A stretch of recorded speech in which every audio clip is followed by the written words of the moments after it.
Ladies and gentlemen, we are going to continue our show right now with a wonderful, multi-talented writer. Will you please welcome Libby Halevi? You mean I'm not a close personal friend? I'm his only friend. Yeah. We're Facebook friends, so Dan knows what I post about. I sometimes think that the people who remain friends with me on Facebook and don't block my posts are some of the bravest people on the face of the planet. Yeah, now I know who my fans are. Yeah, it's I'm either posting about incest recovery or nuclear disasters.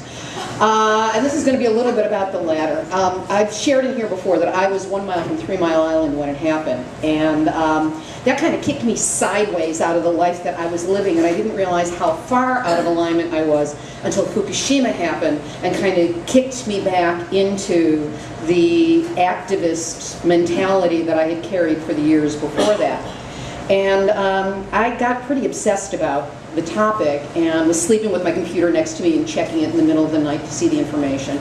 And started developing some routines of checking around, just poking to see what information I could find that was out there. And I found something very interesting.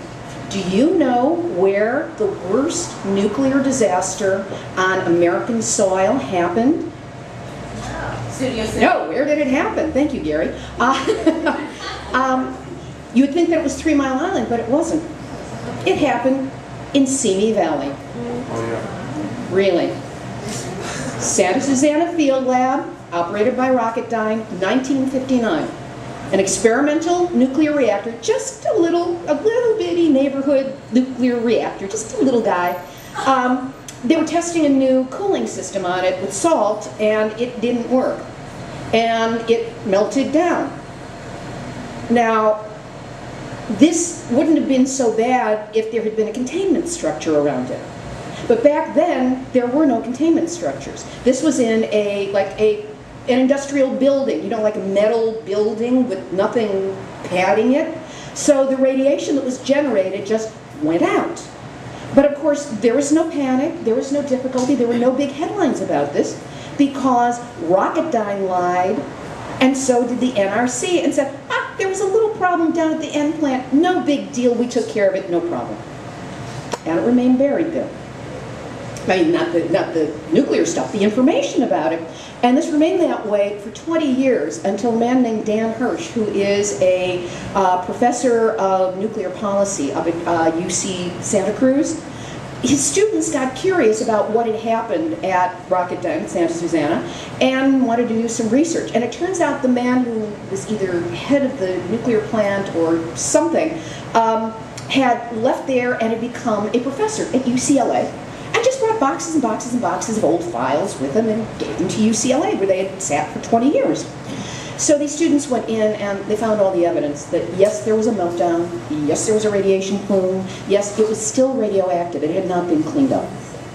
And it remains radioactive to this day, 52 years later. This happened in 1959. 52 years later, they're still meeting to try and clean that thing up. There are quarterly meetings by the scientists to see what they can do.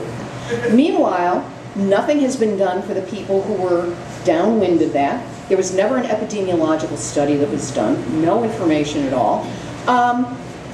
But it's interesting, the anecdotal information that has been coming forward. I have to say that taking in all this information, being as obsessed as I was, when I went to my Sequoia trip this year, it was basically to kind of like cool out and go, okay, what am I going to do with all of this? And in the middle of a meditation, it was like somebody said it in my ear, you're going to do your first podcast this Tuesday. And I went, excuse me, what? You're going to do your first podcast this Tuesday. Really? And I went, okay, I don't know what I'm doing, but I'm going to do it. And the following Tuesday, I announced on Facebook, very shortly before I was going to do it, that I was going to have a podcast called Nuclear Hot Seat. And people were welcome to join me. And people joined me. And I said, I don't know what this is, but this is some of the stuff I've been learning. Is anybody interested? People were interested. I now podcast every Tuesday at 4 p.m. You can get the information on Facebook by checking out Nuclear Hot Seat. And it's a group that I have connected with my name, and I'm posting all the information that I am getting. And not all the information, God knows, you couldn't stand it. But a lot of the information. And what is revealing itself is a level of duplicity that threatens each and every one of us. I said to somebody recently, you know, I can walk into any room and be the buzzkill. And she said, you don't realize, Libby, there comes a point where the buzzkill becomes the buzz. And so I'm putting this information out because I am now dedicated as a citizen activist to getting this information out. And because of the platform I've had the opportunity on my program already to interview Dan Hirsch, who is the head of Committee to Bridge the Gap. He's somebody who shows up on all the national things. He testifies before Congress. I have had Dr. Sheldon Plotkin, who is a systems engineer and a 50-plus year activist on nuclear matters. If you want really clean food, buy it from Eden Foods. I interviewed their vice president in charge of purchasing yesterday, and they are going to enormous expense to make certain that everything they bring in from Japan, they do a lot of macrobiotic foods, they are testing at a higher level than the government. Even the government people said, wow, you've got better equipment than we do. So I'm getting a chance to do this, and in actually less than 2 weeks, I'm going up to San Francisco for a statewide conference on nuclear activism to make California a nuclear-free state. And this invitation to me came right on the heels of, God bless him, Jerry Brown, on Sunday at an alternative energy conference that took place in Los Angeles, saying basically that he's going to wage war in order to be able to promote alternative energy in the state of California. That he's going to fight anyone and anything that comes in the way of us going into alternative energy here. So I feel like I'm taking my place, I'm getting information out, and people are coming to me with their own information. I can't tell you that I've been given connections to pipe fitters who put the pipes in at San Onofre and up at Diablo Canyon. I have had people who are connected, I don't even want to say where or how, but who have information that has high security clearance where they feel the need to get this information out. If I don't get independent confirmation, I can't put the information out, but I do.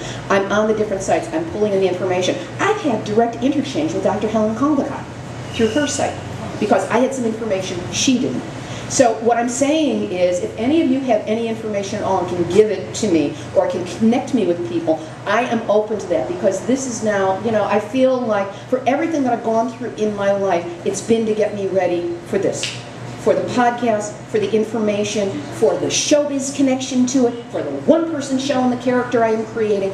Everything in my life has been to put this together, to be able to give us a chance to turn this around. Because there's a monstrous history that has been hidden from the people in the United States as to what's been happening on a nuclear thing for the last 60 years. It needs to be changed because we can't wait. I'm going to be part of that change, and I invite each and every one of you in your own way to join with me. Come to my Facebook page, friend me. You can check out Nuclear Hot Seat, and if you want the information on Santa Susana, go to YouTube, and all you have to put in for search is "See Me" and nuclear. And it will come up. It's an 8.5-minute video that was put together and was broadcast on the History Channel. So it's legitimate stuff. And more will be revealed. Stay safe, stay healthy. This has been your wake-up call. Don't go back to sleep.